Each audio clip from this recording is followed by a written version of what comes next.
আসসালামু আলাইকুম।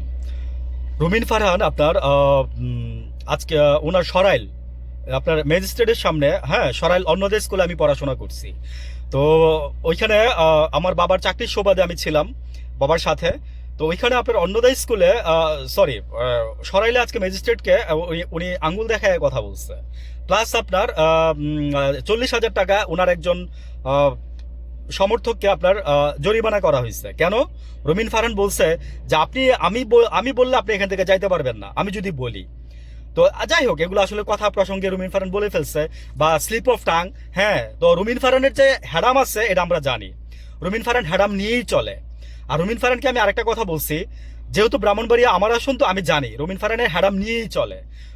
আমি অনেক গল্প শোনাইতে পারবো আপনাদের রুমিন ফারহানকে নিয়ে। হ্যাঁ, মানে আমিও ছিলাম। তো ভাই আসলে কি, মানে এগুলো বলে এখানে মানে হাইলাইট হইতে চাচ্ছি না, এখানে হাইলাইট হইতে চাই না কোনোভাবেই। ইচ্ছা নাই, সহজ কথা হচ্ছে ইচ্ছা নাই।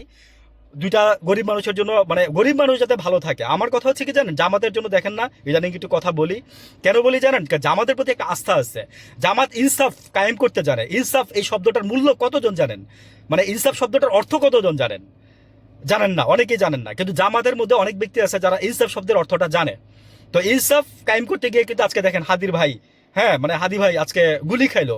যেই আপন ভাইয়ের কুলে বৈশাখ গুলি খাইছে, সেই হাদির ভাই আজকে আপনার এই যে আমেরিকার দূতাবাসে চাকরি দিয়ে দিচ্ছে।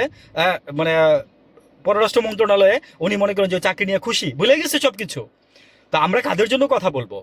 জুলকারনাইন সায়ের ভাই বলতেছিল, হ্যাঁ, ওনার বরাদ দিয়েই বলতেছি, আমি যদি ওনার বক্তব্যটা পড়াটা শুনে নাই, একটুখানি 5 সেকেন্ড না 10 সেকেন্ড শুনছিলাম।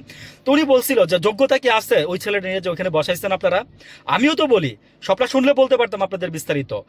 মানে এই যে হাদি ভাইয়ের ভাই, হ্যাঁ, বড় ভাই সম্ভবত, ওনার কোলে মাথা ডুলে পড়ে গেছিল যখন গুলি খাইছিল। উনি হসপিটালে নিয়ে গেছিল। আজকে উনি মনে করেন যে সরকারের কাছে বিক্রি হয়ে যায়। ঠিক আছে, আমেরিকান এম্বাসিতে চাকরি দিচ্ছে বলে উনি মনে করেন যে আপনার আজকে মাথা নত হয়ে গেছে। মানে লজ্জা লাগে, ঘৃণা লাগে। ওই যে বলছিলাম যে মুগ্ধর ভাই স্টিক ধরে মনে করেন যে চাকরি দিচ্ছে, হ্যাঁ, ইয়াতে স্টিক ধরে চাকরি করতেছে। তো আমারে যদি দিতেন না, আমারে যদি সাথে যদি মানে 10 কোটি টাকাও দিতেন না চাকরি দিয়ে, আমি যাইতাম না। আমার ভাইয়ের দাম এই অল্প টাকা না, আমার ভাইয়ের দাম আরো বেশি। আমার আপন ভাই যদি হইতো, আমার ভাইয়ের দাম আরো বেশি, এই অল্প টাকা না। তো আপনারা যে বিক্রি হয়ে যান না, এই জন্য আমাদের খুব ঘৃণা লাগে আপনাদের প্রতি।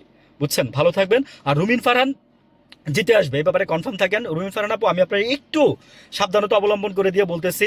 দেখেন, মানে মুখ দিয়ে যা আসে বললেন না, আমি জানি আপনারা চিনি, আপনার রাগ সম্পর্কে আমার ধারণা আছে। ব্রাহ্মণবাড়িয়ার লোক তো আপনি, আপনার রাগ সম্পর্কে আমার ধারণা আছে। ব্রাহ্মণবাড়িয়ার লোক যেমন যে যেটা ভালো সেটা খুবই ভালো, আর যেটা খারাপ সেটা খুবই খারাপ। সেটা কোনো কিছু দিয়ে আপনি নিয়ন্ত্রণ করতে পারবেন না। সো আপা প্লিজ একটু